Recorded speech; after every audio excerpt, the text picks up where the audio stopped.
नमस्कार। आइए आज जानते हैं कि भगवान की कृपा हमारे ऊपर कैसे होती है और यदि नहीं होती है तो भगवत कृपा कैसे प्राप्त करें। देखिए, भगवान तो सबको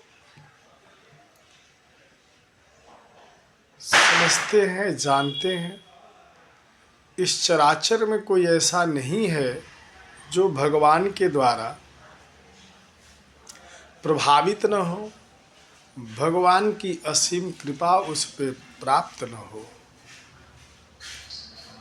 तो इस प्रकार हम देखेंगे कि भगवान की कृपा सदैव हम पे बनी रहती है, इसलिए कि बिना भगवत कृपा के एक पत्ता भी नहीं हिल सकता। अब चाहिए कि हमें भगवान से प्रीति हो। गीता का एक श्लोक आया है, अनन्याश्चिन्तयन्तो मां ये जना पर्युपासते तेषां नित्याभियुक्तानां योगक्षेमं वहाम्यहम्।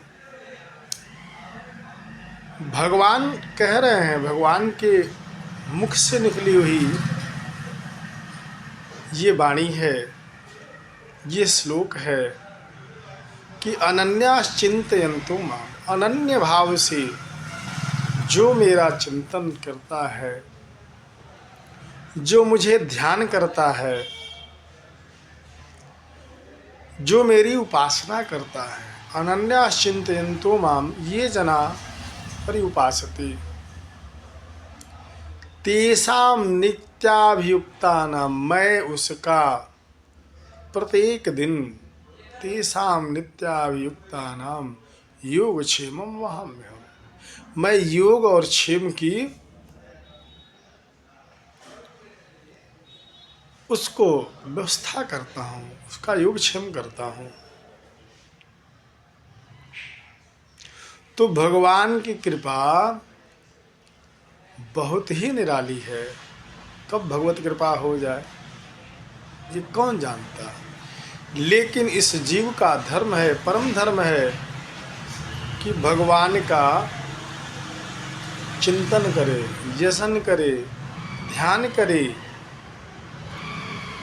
तो ऐसा निरंतर करने से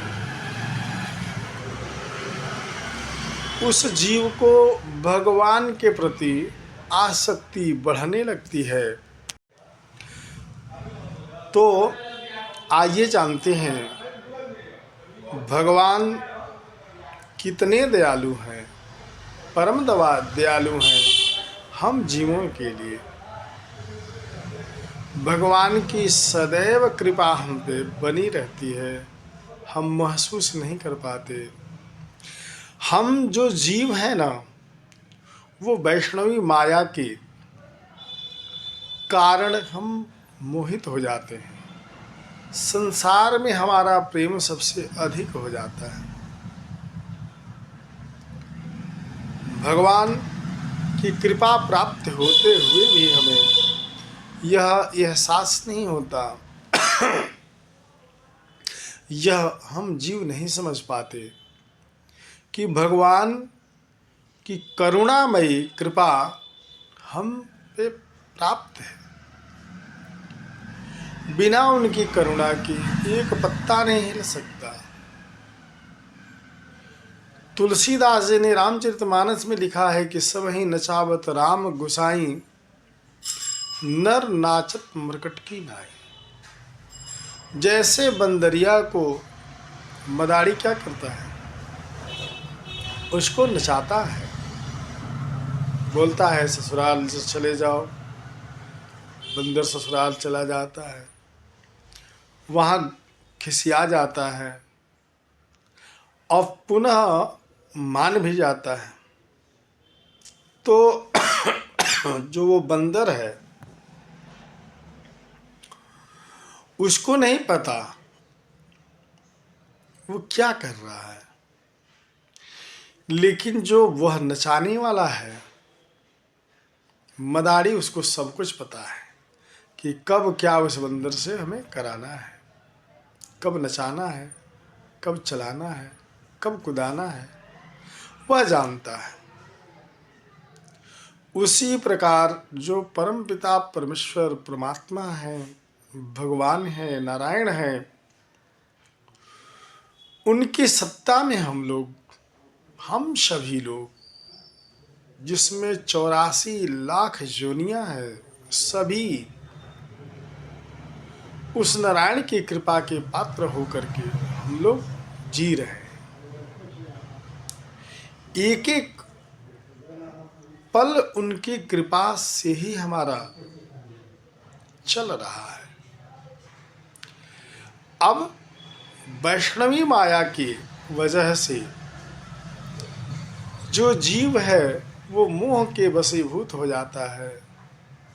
इस संसार में वह अपने सगे संबंधियों को, अपने बंधु बांधवों को अपना समझता है और भगवान नहीं समझ में आते हैं। तो ये वैष्णवी माया की वजह से, और जो भी भगवान में अपने आप को धीरे धीरे लगाना शुरू करते हैं, जो लगाते हैं वो अंत में भगवान की प्राप्ति कर ही लेते हैं। इसलिए हम जीवों को चाहिए कि भगवान में श्रद्धा भक्ति रखते हुए भगवान का चिंतन यजन भजन करना चाहिए। गीता में भगवान कह रहे हैं कि अनन्याश्चिन्तयन्तो माम ये जना पर्युपासते तेषां नित्याभियुक्तानां योगक्षेमं वहाम्यहम्। ये भगवान के मुख से निकली हुई वाणी है। इसमें भगवान कह रहे हैं कि अनन्य भाव से जो हमारा भजन चिंतन यजन करता है, अनन्याश्चिन्तयन्तो माम ये जना पर्युपासते, इस तरह मेरी जो उपासना करता है नित्य, तो मैं क्या करता हूँ, अतो योग क्षेमम हम, मैं उसके योग और क्षेम को पूर्ति करता हूँ। एक बार की कहानी है, ये भक्तमाल की कहानी है और सत्य कथा है। इसमें किंतु परंतु वाला कोई कथा नहीं है। एक ब्राह्मण थे, ये कथा बहुत रोचक है, सुनिएगा। एक ब्राह्मण थे, वो परम वैष्णव थे, भगवान में अनन्य उनकी भक्ति थी।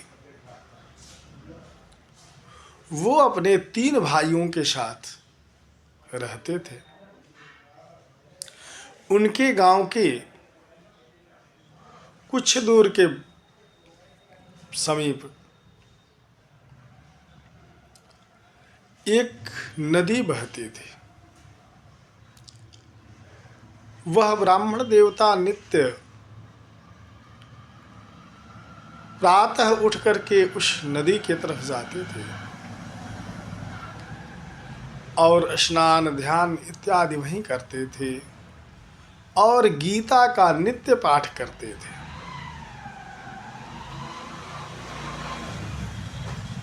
यह भजन करते करते, गीता का पाठ करते करते मध्य दिवस हो जाते थे, दोपहर हो जाता था और जब अपना वह नित्य पूजा पाठ जब पूरा कर लेते थे तो अपने घर आते थे, भोजन इत्यादि करके अपना जीवन यापन करते थे। यह उनका प्रतिदिन का क्रम था कि गंगा जाना, वहाँ स्नान ध्यान इत्यादि गीता का पाठ नित्य करते थे। गृहस्थी बहुत उनकी अच्छी थी, खेत खलिहान, गाय बछड़े, भैंसें इत्यादि से परिपूर्ण उनका घर था। अपने दोनों भाइयों की शादी कर दी। उनकी पत्नियां आई, बहुत सुखपूर्वक उनका जीवन चल रहा था। ठाकुर की बड़ी असीम कृपा थी। देखिए, परीक्षा तो हम आप सबकी एक दिन भगवान लेते हैं कि कौन मुझे अधिक स्नेह करता है। ये संसार की वस्तुएं स्थिर नहीं है, ये नष्ट हो जाना है। जो आपके पास वस्तु है वो स्थिर नहीं है, वो भी नष्ट हो जाएगा। यह शरीर है, ये भी स्थिर नहीं है, ये भी नष्ट हो जाएगी। तो इस प्रकार उस पंडित जी की गृहस्थी बहुत प्यारी थी, बहुत अच्छी थी। सब कुछ यथावत बड़ी सुंदर तरीके से चल रहा था। देखिए, दुख और सुख दोनों जीवन में आता है। तो जब सुख आएगा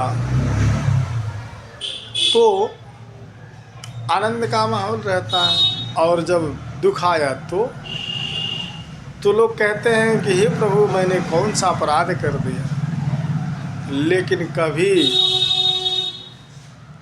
भगवान को धन्यवाद नहीं देते। कब? आज जबकि सुख का समय आता है, तब तो सारी दुनिया मुट्ठी में दिखती है कि सब दुनिया मेरे मुट्ठी में है। तो इस प्रकार जो वो ब्राह्मण देवता थे उनमें कोई परिवर्तन नहीं था। सुख था तो, और दुख आए तो। इसलिए कि जो भक्त होते हैं उनके लिए कभी कोई न सुख होता है न दुख होता है। वह एक वीडियो अच्छा लगे तो लाइक करें, शेयर करें। शेष कथा पार्ट 2 में देखें। नमस्कार।